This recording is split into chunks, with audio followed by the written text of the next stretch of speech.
ভাবো তো সেই মহাজাগতিক পাথরটি বা অ্যাস্ট্রয়েডটি পৃথিবীতে যদি আঘাত না করতো তাহলে কি হতো? নিশ্চয়ই ডাইনোসরেরা আজও বেঁচে থাকতো। এই গল্পে আমরা এমনই এক বিকল্প পৃথিবীর যাত্রা করব যেখানে ডাইনোসরেরা আজও বেঁচে আছে। এই গল্পের কেন্দ্রবিন্দুতে রয়েছে আর্লো, একটি ছোট্ট ভীতু ডাইনোসর যে তার পরিবারের থেকে বিচ্ছিন্ন হয়ে পড়ে। এ সময় সে এক আদিমানব শিশুর সাথে বন্ধুত্ব করে তোলে। তারপর আর্লো শিখতে শুরু করে কিভাবে নিজের ভয়কে জয় করতে হয় এবং প্রকৃত সাহসিকতার মানে কি। এই হৃদয়স্পর্শী রোমাঞ্চকর অ্যাডভেঞ্চারে আর্লো এবং সেই মানব শিশু বিভিন্ন চ্যালেঞ্জের সম্মুখীন হয়। এভাবে তাদের বন্ধুত্ব আরো গভীর হয়। এটা একটি এমন গল্প যা তোমাকে হাসাবে, কাঁদাবে এবং তোমার হৃদয়ে এক বিশেষ জায়গা করে নেবে। তো এই অসাধারণ গল্পটি নিয়ে তৈরি সিনেমাটির নাম হচ্ছে দ্য গুড ডাইনোসর। গল্পের শুরুতে দেখা যায় আজ থেকে 65 মিলিয়ন বছর পূর্বে পৃথিবীতে যেই অ্যাস্ট্রয়েডটি পরে ডাইনোসরদের বিলুপ্ত হয়ে যাওয়ার কথা ছিল সেই অ্যাস্ট্রয়েডটি আর পড়ে না, ফলে ডাইনোসরেরাও আর বিলুপ্ত হয় না। এরপর কয়েক মিলিয়ন বছর কেটে যায়। এখন ডাইনোসরেরাও বেশ বুদ্ধিমান হয়ে গেছে। আমরা দেখতে পাই একটি পর্বতের কোল ঘেঁষে একজোড়া স্বামী স্ত্রী ডাইনোসর বাস করে। তারা মানুষের মতোই কৃষিকাজ করে জীবিকা নির্বাহ করে। তারা দুজন স্বামী স্ত্রী অক্লান্ত পরিশ্রম করে ভুট্টা চাষ করেছে। তারা ক্ষেতের জমিতে মাটি খোঁড়ার জন্য মুখের ব্যবহার করত। মুখ দিয়েই তারা লাঙলের কাজ করে নিত। আর তারা ক্ষেতের জমিতে পানি দেওয়ার জন্য পাহাড়ের পাশ দিয়ে বয়ে যাওয়া ছোট্ট নদীটি থেকে মুখ ভরে পানি এনে ক্ষেতে ছিটিয়ে দিত। এভাবে করেই তারা ক্ষেতে সেচ দেওয়ার কাজ করত। মূলত তারা শীতকালের খাবারের জোগানের জন্য গ্রীষ্মকালে খুব মেহনত করে ফসল ফলাতো, যাতে শীতকালে তারা সেগুলোকে খেতে পারে। তো একদিন মেয়ে ডাইনোসরটি তার স্বামীকে খুশির সংবাদ দেয় যে সে বাবা হতে চলেছে, যা শুনে সে খুব খুশি হয়ে তার স্ত্রীকে নিয়ে দ্রুত বাড়িতে চলে আসে। তখন আমরা দেখতে পাই তাদের বাড়িতে ডাইনোসরের 3টি ডিম রয়েছে। 2টি ডিম ছোট এক সাইজের ছিল, আরেকটি ডিম খুব বড় ছিল। সবার প্রথমে ছোট্ট একটি ডিম থেকে ডাইনোসরের একটি মেয়ে বাচ্চা বেরিয়ে আসে। তারা তার নাম রেখে দেয় লিবি। খানিকটা বাদে ছোট্ট দ্বিতীয় ডিমটি থেকে আরেকটি বাচ্চা বেরিয়ে আসে, আর এই বাচ্চাটি ছিল একটি ছেলে বাচ্চা, আর সে খুবই দুষ্ট ছিল। তো তারা তাদের এই ছেলে বাচ্চাটির নাম রাখে বাঘ। এখন তাদের অপেক্ষার পালা হচ্ছে কখন সব থেকে বড় ডিমটি ফেটে সব থেকে বড় বাচ্চাটি বেরিয়ে আসবে। কিন্তু দেখা যায় বড় ডিমটি ফাটলে সেটার মধ্যে থেকে সব থেকে ছোট একটি বাচ্চা বেরিয়ে আসে। তো তারা তাদের এই ছোট্ট বাচ্চাটির নাম রাখে আর্লো। তো এই বাচ্চাদের নিয়ে ডাইনোসরদের পরিবারটি পূর্ণতা পেল। সময়ের সাথে সাথে বাচ্চাগুলো বড় হতে থাকে। দেখা যায় ছোট্ট 2টি ডিম থেকে হওয়া লিলি এবং বাঘ চঞ্চল, শক্তিশালী, সাহসী হলেও আর্লো এখনো ভীতুই রয়ে গেছে। তো বাঘ এবং লিবি তাদের বাবা মায়ের চাষাবাদের কাজে পুরোপুরি সাহায্য করে। অন্যদিকে ছোট্ট আর্লো তার মাকে তার ছোট ছোট কাজে সাহায্য করে। তারপর একদিন তার মা তাকে কিছু ভুট্টা দিয়ে সেগুলোকে রেখে আসতে বলে। সে তখন সেগুলোকে রাখতে গিয়ে দেখতে পায় একটি মুরগির বাচ্চা কিছু লতাপাতার সাথে জড়িয়ে আটকে আছে। আর্লো তখন সেই মুরগির বাচ্চাটিকে সাহায্য করতে গেলে বড় একটি মুরগি এসে তাকে ধাওয়া দেয়। সে ভয় সেখান থেকে আন্ধাধুন দৌড় দেয়। তারপর আমরা দেখতে পাই একটি খড় যেটা কিনা পাথর দিয়ে তৈরি ছিল। সেই খড়টির মধ্যে তারা তাদের শীতকালের খাবার জমাতে শুরু করে। সমস্ত ভুট্টা সেই খড়টিতে রাখার পর স্বামী স্ত্রী দুজন তাদের পায়ের ছাপ সেই খড়টির পাথরে দিয়ে দেয়, যেটা দেখে বাচ্চারাও খুবই উৎসাহের সাথে বলে যে তারাও তাদের পায়ের ছাপ সেখানে দিবে। তখন তাদের বাবা তাদেরকে বোঝায় যে এখানে দেওয়া পায়ের ছাপ কোনো সাধারণ পায়ের ছাপ নয়, এটা হচ্ছে তাদের যোগ্যতার পায়ের ছাপ। যদি তারা কখনো কোনো বিশেষ কাজ বা বড় কাজ করে তাদের যোগ্যতার প্রমাণ দিতে পারে তাহলেই তখন তারা তাদের পায়ের ছাপ এখানে দিতে পারবে। পরের দিন বাঘ একাই তাদের জমি পরিষ্কার করে দেয়। এ সময় সে একটি বড় গাছ একাই উপরে ফেলে দেয়, যেটা দেখে তার বাবা খুব খুশি হয়ে যায় এবং বলে, হ্যাঁ, এখন তুমি তোমার পায়ের ছাপ এখানে দিতে পারো। কয়েকদিন পরে লিবি বৃষ্টির মধ্যে সম্পূর্ণ একটি জমির লাঙ্গলের কাজ একাই করে ফেলে, যার জন্য সেও সেই পাথরে তার পায়ের ছাপ দেওয়ার যোগ্য হয়ে যায়। এখন শুধু আর্লোরই পায়ের ছাপ দেওয়া বাকি রয়েছে। সে তার ভাই বোনের সফলতা দেখে ভাবতে থাকে যে সেও কিভাবে সফল হবে, সে কিভাবে তার যোগ্যতা প্রমাণ করে তার পায়ের ছাপটি দিবে। তারপর সে মুরগিদের খাবার দিতে গেলে আবারও তাদের ধাওয়া খেয়ে সেখান থেকে দৌড়ে পালায়, যেটা নিয়ে বাঘ আর্লোকে ভিতর ডিম বলে খেপাতে লাগে। তাদের দুই ভাইয়ের মধ্যে বেশ খুনসুটি হয়। খানিকটা বাদে তাদের বাবা মা সেখানে চলে আসে। তারাও তাদের ছোট্ট আর্লোকে নিয়ে খুব চিন্তিত ছিল। এ সময় তার বাবার মাথায় একটি আইডিয়া আসলে সে রাতে আর্লোকে নিয়ে একটি খোলা ময়দানে আসে। তারপর সে আর্লোকে সামনে থেকে একাই ঘুরে আসতে বলে। তখন আর্লো তার বাবাকে বলে তার খুব ভয় করছে, সে সেখানে একা যেতে পারবে না। তখন একটি জোনাকি পোকা তার মুখে এসে পড়ে,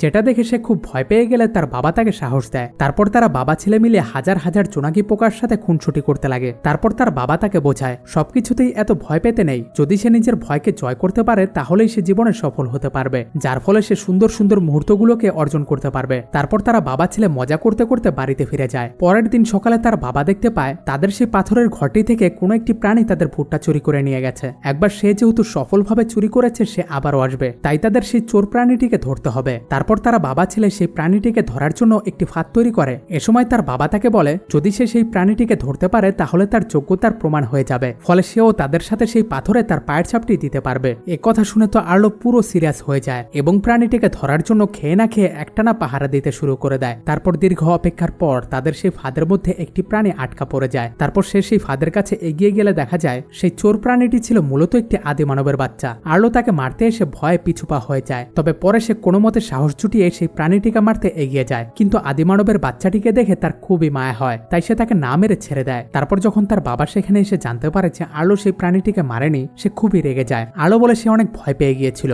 তাই সে তাকে মারতে পারেনি। যেটা শুনে তার বাবা অনেক রেগে যায় আর বলে সে একবার যেহেতু আমাদের ভুট্টা চুরি করেছে, সে নিশ্চিত আবারও আমাদের ভুট্টা চুরি করবে। আর এভাবে করেই যদি আমাদের সব ভুট্টা শেষ হয়ে যায় তাহলে আমরা শীতকালে খাবোটা কি? শীতের সময় আমরা কি খেয়ে বাঁচবো? তুমি তোমার যোগ্যতা প্রমাণ করতে পারলে না, এখন চলো আমার সাথে, ওই প্রাণীটিকে আমাদের ধরতে হবে। তারপর তারা বৃষ্টির মধ্যে ওই প্রাণীটির পায়ের ছাপ দেখে সেটাকে অনুসরণ করে তাকে ধরার জন্য এগিয়ে যায়। খানিকটা বাদে আর্লো আবারও ভয় পেতে শুরু করে, এই ভেবে যদি সে এই পথে হারিয়ে যায় তাহলে সে বাড়ি ফিরবে কি করে। তার বাবা তখন পাশের নদীটি দেখিয়ে বলে এই নদীটিকে অনুসরণ করলে সে তার বাড়ি খুঁজে পাবে। এরপর দেখা যায় আর্লো তার বাবার পিছনে দৌড়াতে লাগলে সে হোঁচট খেয়ে পড়ে যায়, ফলে সে পায়ে প্রচন্ড ব্যথা পায়। তখন তার বাবা তার কাছে এসে বলে আমার এখানে আসার আরেকটি মূল উদ্দেশ্য ছিল তোমার ভয় কাটানো। আর্লো বলে সে তার বাবার মতো অত সাহসী নয়। উত্তরে তার বাবা বলে ভয়কে জয় করা শিখো আর্লো, তুমি আমার থেকেও অনেক বেশি সাহসী। এরপর তারা বাবা ছেলে বাড়ি ফেরার সময় ঝড় বৃষ্টির তীব্রতারও বেড়ে যায়, ফলে নদী দিয়ে এক ভয়ঙ্কর পানির স্রোত বয়ে আসে এবং তারা সেই স্রোতের মুখেই পড়ে যায়। আর্লোর বাবা তো তাকে সেই ভয়ঙ্কর স্রোতের থেকে বাঁচিয়ে নেয়, কিন্তু সে নিজেই সেই ভয়ঙ্কর স্রোতের কবলে পড়ে চিরতরে হারিয়ে যায়।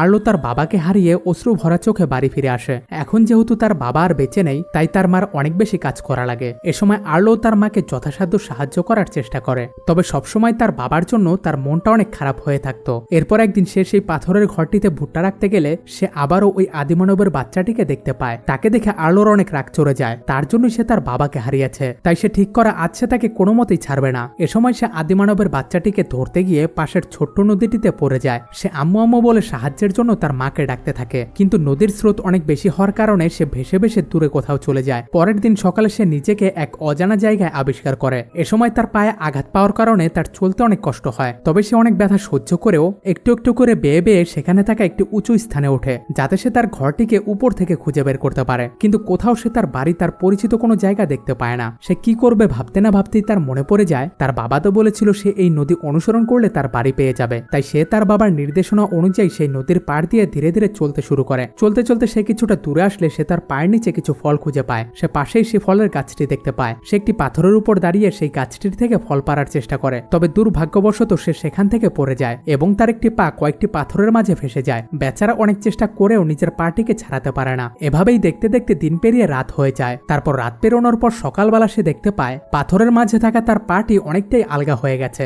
ফলে সে খুব সহজেই তার পাটি সেখান থেকে বের করে ফেলতে পারে। তখনই সে সেখানে আদিমানবের বাচ্চাটির পায়ের ছাপ দেখতে পায়। সে বুঝে যায় সেই বাচ্চাটি রাতে তার পায়ের পাশের মাটিগুলো খুঁড়ে আলগা করে দিয়ে গেছে, অর্থাৎ সে তাকে সাহায্য করেছে। যাই হোক, এরপর পুনরায় সে তার বাড়ির উদ্দেশ্যে রওনা দেয়। খানিকটা বাদে সে বৃষ্টি হবার আভাস দেখতে পেয়ে নিজে একটি ঘরের মতো বানিয়ে সেখানে কিছু সময় অপেক্ষা করার সিদ্ধান্ত নেয়। কিছুক্ষণ পর সে লক্ষ্য করে ঝোপের মধ্য দিয়ে কোনো একটি প্রাণী তার দিকে আসছে, যেটা দেখে সে খুব ভয় পেয়ে যায়। কয়েক মুহূর্ত পরেই সে দেখতে পায় এটা ছিল সেই আদিমানবের বাচ্চাটি। সে আর্লোর খাওয়ার জন্য একটি ছোট্ট প্রাণী শিকার করে এনেছে, তবে আর্লো তো শাকাহারী জীব, সে কি আর এসব খাবে? কিন্তু আদিমানবের বাচ্চাটি তো এসব জানে না, তাই সে আরেকটি বড় পোকা শিকার করে এনে তাকে খেতে দেয়। তবে আর্লো তো এসবও খাওয়ার মতো প্রাণী নয়। তারপর আদিমানবের বাচ্চাটি করে কি, আর্লো যেই ফলগুলো পেরে খাওয়ার চেষ্টা করেছিল তাকে সেই ফলগুলো এনে দেয়। আর্লো তার শত্রুর থেকে খেতে কিছুটা গড়িমসি করলেও পরে সে ঠিক ওই খিদের জন্য খেতে শুরু করে দেয়। তবে সে আদিমানবের বাচ্চাটিকে বলতে থাকে সে যাই করুক না কেন আর্লো তাকে ছাড়বে না। যাই হোক, এখন আর্লোর যেহেতু পেট ভরেনি, তাই সেই আদিমানবের বাচ্চাটি তাকে সেই ফল গাছটির কাছে নিয়ে যায় যেখান থেকে সে এই ফলগুলো এনেছে। কিন্তু আর্লো যখন সেখানে যাওয়ার পথ দেখতে পায় তখন সে আর সেখানে ভয়ে যেতে চায় না, তবে আদিমানবের বাচ্চাটি তো তাকে সেখানে নিয়েই যায়। তারপর আর্লো গাছের ফল দেখতে পেলে খুবই খুশি হয়ে যায়, তবে সেই ফল খাওয়ার জন্য যখন সে এগিয়ে যায় তখন তাকে আদিমানবের বাচ্চাটি আটকায়, তাকে গাছটির কাছে যেতে বাধা দেয়। তবে আর্লো জোর করে গাছটির কাছে গিয়ে ফল পেরে খেতে শুরু করে দেয়, আর তখনই উপর থেকে একটি সাপ এসে তার মুখে পড়ে। এই সাপটির জন্য আদিমানবের বাচ্চাটি আর্লোকে গাছটির কাছে যেতে বাধা দিচ্ছিল। এখন সাপটি যখন আর্লোকে আক্রমণ করতেই যাবে তখন সে তার মুখ ঝাড়া দিলে সাপটি নিচে পড়ে যায়, তবে এরই সাথে সেও নিচে পড়ে যায়। তারপর দেখা যায় সেই সাপটি আর্লোকে আক্রমণ করতে এখনো সক্রিয় হয়ে আছে। তখনই আদিমানবের বাচ্চাটি এসে আর্লোকে বাঁচানোর জন্য সাপটির সাথে লড়াই শুরু করে দেয়। এভাবে করে সে আর্লোকে সেই বিষাক্ত সাপের থেকে বাঁচিয়ে নেয়। আর্লো আদিমানবের বাচ্চাটির থেকে এত সাহায্য পাওয়ার পর সে বুঝতে পারে আদিমানবের বাচ্চাটি কোনো দুষ্টু প্রাণী নয়, তাই তাদের মাঝে খুবই ভালো একটি বন্ধুত্বর সম্পর্ক গড়ে ওঠে। তারপর আর্লো ভাবে সে তো তার নাম জানে না, তাই সে তার নাম রেখে দেয় স্পট। এরপর তারা পাশের পাহাড়ের কোল ঘেঁষে এগিয়ে এগিয়ে যেতে থাকে। আর্লোর যাত্রাটা এবার বেশ ভালোই যাচ্ছিল। তার স্পটের সাথে কিছুক্ষণ পরেই নানা ধরনের খুনসুটি হচ্ছিল। চলতে চলতে তারা পথের মধ্যে এক ধরনের কিছু ফল খুঁজে পায়। স্পট সেই ফলগুলোকে খেতে শুরু করলে আর্লো তার দেখা দেখি সেই ফলগুলোকে খায়। তারপর দেখা যায় তারা সেই ফল খেয়ে একদম মাতাল হয়ে গেছে। এ সময় তারা দুজনে মিলে বিভিন্ন ধরনের উদ্ভট কর্মকাণ্ড করতে থাকে। তারপর রাতে চলার দরুন আর্লো একটি জোনাকি পোকা দেখলে তার বাবার কথা মনে পড়ে যায়। এ সময় সেই স্পটকে বলে সে তার পরিবারকে খুব মিস করছে। তারপর সে মাটিতে একে একে 5টি লাঠি পুঁতে দিয়ে বলতে থাকে, এটা আমি, এটা লিবি, এটা বাক, আর বাকি দুজন আমার বাবা মা। তারপর সে একটি গোল দাগ দিয়ে বলে, এটা হচ্ছে আমার পরিবার আর আমি তাদের খুবই মিস করছি। তুমি কি আমার কথা বুঝতে পারছো? আমার মনে হয় না তুমি আমার কথা বুঝতে পারছো। কিন্তু তখনই দেখা যায় স্পট মাটিতে 3টি লাঠি পুঁতে আর্লোকে দেখায় সে এবং তার বাবা মা মিলে তারও একটি পরিবার ছিল। তারপর সে 2টি লাঠি বালি দিয়ে ঢেকে দেয়, অর্থাৎ সে বোঝাতে চাইছে যে তার বাবা মা মারা গেছে। এরপর আর্লো একটি লাঠি মাটি দিয়ে ঢেকে বোঝায় যে তারও বাবা মারা গেছে। এভাবেই একে অপরের দুঃখ কষ্ট শেয়ার করে তাদের বন্ধুত্ব আরো গভীর হয়ে যায়। আর এমনই করে দুই বন্ধুর সুখে দুঃখে সময় কাটতে থাকে এবং তারা তাদের যাত্রা চালিয়ে যেতে থাকে। একদিন তীব্র ঝড়ের কবলে পড়ে তারা দুজনেই খুব আহত হয়। একই সাথে আর্লো সেই নদীটিও হারিয়ে ফেলে, তাই সে অনেক হতাশ হয়ে যায়। তখনই সে আকাশে কিছু পাখি দেখতে পায়। সে তাদের কাছে গিয়ে সাহায্য চায়। তখনই সে বুঝতে পারে যে এরা হচ্ছে মাংসাশী শিকারী পাখি, তাই সে সাথে সাথে স্পটকে নিয়ে সেখান থেকে দৌড়ে পালাতে লাগে। কিন্তু তাদের ভাগ্য এতটাই খারাপ ছিল যে তারা গিয়ে পড়ে ভয়ঙ্কর 2টি টিরেক্স ডাইনোসরের সামনে। তাদেরকে দেখে আর্লো ভয় পেয়ে উল্টো দিকে দৌড় দেয়। তখনই আবার সেখানে সেই রাক্ষসী মাংসাশী পাখি তাদের ধরতে চলে আসে। তখনই দেখা যায় টিরেক্স ডাইনোসর 2টি সেই রাক্ষসী পাখিদের থেকে তাদের দুজনকে বাঁচিয়ে নেয়। তারপর সেখানে সেই টিরেক্স ডাইনোসর 2টির বাবা এসে আর্লোকে বলে, তুমি এই বিপজ্জনক অঞ্চলে কি করছো? তোমার এখানে আসা একদমই ঠিক হয়নি। এই অঞ্চলটি জুড়ে অনেক ভয়ঙ্কর শিকারী প্রাণী ঘুরে বেড়ায়। তখন আর্লো তাকে বিনয়ের সাথে বলে সে হারিয়ে গেছে, সে তার বাড়ির পথ খুঁজে পাচ্ছে না। তো তারা কি তার বাড়ির পথ খুঁজে পেতে তাকে সাহায্য করবে? তখন বড় বাবা ডাইনোসরটি বলে তাদের হাতে সময় নেই, কারণ তাদের কিছু মহিষ হারিয়ে গেছে, সেগুলোকে তাদের দ্রুত খুঁজে বের করতে হবে। তখন আর্লো বলে সে তাদেরকে সাহায্য করতে পারবে, কারণ তার বন্ধু স্পট যে কোনো কিছুর গন্ধ শুকে সেটাকে খুঁজে বের করতে পারে। এরপর স্পট বড় ডাইনোসরগুলো থেকে মহিষের কিছু চুলের গন্ধ শুকে নেয়। তারপর সে মহিষগুলোকে খুঁজতে শুরু করে দেয়। এরপর তারা কয়েকটি পাহাড় পাড়ি দেওয়ার পর অবশেষে সেই হারিয়ে যাওয়া মহিষের দলটিকে খুঁজে পায়। এখন সমস্যা হচ্ছে সেই মহিষের দলটিকে আরেক দল কিছু মাংসাশী প্রাণী কবজা করে রেখেছে। তাই বাবা টিরেক্স ডাইনোসরটি আর্লোকে বলে সে যাতে সেই প্রাণীগুলোকে সাইডে ডেকে আনে। প্রথমে সে অনেক ভয় পেলেও পরে কোনো মতো সাহস জুটিয়ে একটি পাথরের উপরে গিয়ে চিৎকার করে সেই প্রাণীগুলোকে তার দিকে আকৃষ্ট করার চেষ্টা করে, কিন্তু ভয় সে তার গলা দিয়ে কোনো শব্দই করতে পারে না। তখনই স্পট তার পায়ে চড়ে একটি কামড় বসিয়ে দিলে সে গলা ফাটিয়ে চিৎকার করে ওঠে। তার চিৎকার শুনে সেই প্রাণীগুলো তার দিকে ছুটে আসে। তবে যখনই তারা তাদের কোনো ক্ষতি করবে তখনই টিরেক্স ডাইনোসরেরা এসে তাদেরকে শেষ করে দেয়। এভাবে করে তারা তাদের মহিষের দলটিকেও পেয়ে যায়। রাতের বেলা তারা এই খুশিতে পার্টি শুরু করে দেয়। এ সময় টিরেক্স ডাইনোসরেরা তাকে আশ্বাস দেয় কাল সকালবেলা তারা ওই নদীটিকে খুঁজে বের করবে, তাই সে যেন এটা নিয়ে আর চিন্তা না করে। তারপর পরের দিন তারা সবাই মিলে যাত্রা শুরু করে। আর্লো তখন খুবই সাহসের সাথে মহিষগুলোর পথ নিয়ন্ত্রণ করে সামনের দিকে আগাতে থাকে, যেটা দেখে টিরেক্স ডাইনোসরদের বাবা আর্লোর প্রশংসা করে বলে, বাহ আর্লো, তুমি তো দেখছি খুবই সাহসী একটি ছেলে। কিছুক্ষণ পরে আর্লো তার বাড়ির পাশের সেই পাহাড়টিকে দেখতে পায়, যেটা দেখে সে খুশিতে আত্মহারা হয়ে চিৎকার করে বলে সে অবশেষে তার বাড়ির পথ খুঁজে পেয়েছে। এ সময় টিরেক্স ডাইনোসরেরাও তাকে তার বাড়িতে যেতে বলে বিদায় জানিয়ে দেয়। তারপর তারা তাদের মহিষদের নিয়ে তাদের অঞ্চলের দিকে চলে যেতে থাকে। এদিকে আর্লো ও তার বন্ধু স্পটকে নিয়ে অনেক খুশিতে নদীর পাড় দিয়ে দৌড়াতে দৌড়াতে বাড়ির দিকে যেতে লাগে। পাহাড়ের কাছে আসার পর আর্লো স্পটকে বলে আমরা প্রায় আমাদের বাড়ির কাছে এসে পড়েছি। স্পট তখন খুশিতে চিৎকার করে তার মতো করে আওয়াজ করতে থাকে। এ সময় পাহাড়ের কোনো একটি স্থান থেকে স্পটের মতনই আওয়াজ ভেসে আসে। কিছুক্ষণের মধ্যে স্পট দূরে তার মতনই এক আদিমানবকে দেখতে পায়। আসলে এই আদিমানবটি স্পটের আওয়াজের সাড়া দিয়ে তাকে ডাকছিল।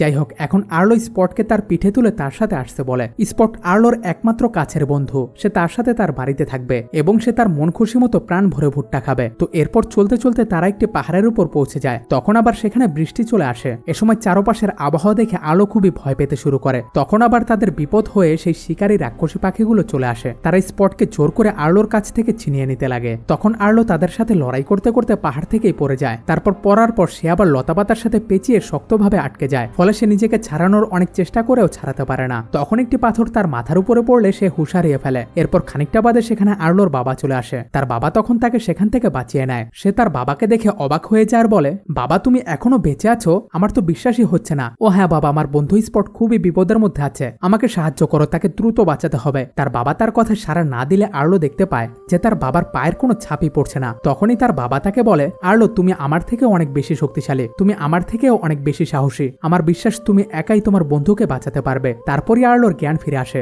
মূলত আর্লো এতক্ষণ ধরে স্বপ্ন দেখছিল, তো এখন আর্লো নিজের সর্বোচ্চ শক্তি দিয়ে নিজেকে সেখান থেকে ছাড়িয়ে নেয়। এরপর সে তার প্রিয় বন্ধু স্পটকে বাঁচানোর জন্য ছুটতে থাকে। ঝড় বৃষ্টি বাধা বিপত্তি সে সবকিছু উপেক্ষা করে তার প্রিয় বন্ধুটিকে খুঁজতে থাকে। তারপর খানিকটা বাদেই সে তাকে পেয়ে যায়। সে দেখতে পায় স্পট সেই শিকারী পাখিদের থেকে নিজেকে কোনোভাবে বাঁচিয়ে রেখেছে। সে নদীর মাঝে একটি গাছের মধ্যে কোনো মতে লুকিয়েছিল। আর্লো সেই রাক্ষসী পাখিদের সাথে একদম নির্ভয় প্রাণপণে লড়াই করে তাদেরকে কোনো মতে তাড়িয়ে দিতে সক্ষম হয়। কিন্তু তখনই সেই নদী দিয়ে এক ভয়ঙ্কর স্রোত বয়ে আসে। এই মুহূর্তটি আর্লো এবং তার বাবার সাথে হয়ে যাওয়া সেই নির্মম ঘটনাটিকে মনে করিয়ে দেয়। তো সেই ভয়ঙ্কর স্রোতটি স্পটকে নিয়ে চলে যেতে নেয়। তবে এবার আর্লো সাহসের সাথে তার প্রিয় বন্ধুটিকে বাঁচিয়ে নেয়। তারপর তারা দুই বন্ধু সুস্থ স্বাভাবিক হওয়ার পর পুনরায় তাদের বাড়ির উদ্দেশ্যে যাত্রা করে। তবে কিছু সময় পরেই তারা আবারও সেই আদিমানবদের দেখতে পায়। আদিমানবগুলোর সাথে স্পটও খুব সহজেই মিশে যায়। নিজের পরিবারের মতোই তারা তাকে আপন করে নেয়, যেটা দেখে আর্লোর খুবই মন খারাপ হয়ে যায়। কারণ সে বুঝতে পারে এখন তার প্রিয় বন্ধুটিকে ছেড়ে যাওয়ার সময় এসে গেছে। তখনই স্পট আর্লোর কাছে ছুটে আসে। তবে আর্লো করে কি স্পটকে মুখ দিয়ে ঠেলে আদিমানবদের কাছে পাঠিয়ে দেয়। কিন্তু তার বন্ধু স্পট পুনরায় তার কাছে ছুটে আসে। আর্লো তখন আবারও স্পটকে মুখ দিয়ে ঠেলে আদিমানবদের কাছে পাঠিয়ে দেয়। কিন্তু তবু স্পট তার সাথে যেতে জোর করলে আর্লো তার চারপাশে একটি দাগ টেনে বৃত্ত করে তাকে বুঝিয়ে দেয় যে এই আদিমানবদের নিয়েই তার প্রকৃত পরিবার। এটা দেখে স্পট খুবই ইমোশনাল হয়ে আর্লোর কাছে এসে তাকে জড়িয়ে ধরে। এই দৃশ্যটি সত্যিই খুব ইমোশনাল ছিল। যাই হোক, এরপর স্পট আর্লোকে বিদায় জানিয়ে তার নতুন পরিবার আদিমানবদের সাথে চলে যায়। তবে যাওয়ার আগ মুহূর্তে সে বারবারই তার প্রিয় বন্ধু আর্লোর দিকে ফিরে তাকাচ্ছিল। তারপর আর্লো তার বাড়িতে ফিরে আসে। বহুদিন পর তার পরিবার তাকে দেখতে পেয়ে ছুটে এসে তাকে জড়িয়ে ধরে। তারপর দেখা যায় আর্লো সেই পাথরে তার পায়ের চাপটি দিয়ে দেয়। কারণ আর্লো তো এখন আর আগের মতো ভীতু আর্লো নেই। প্রিয় এক বন্ধুর সাথে এক দুঃসাহসিক যাত্রার মধ্য দিয়ে সেও এখন সাহসী হয়ে গেছে। আর এখানেই এই অসাধারণ সিনেমাটি শেষ হয়ে যায়।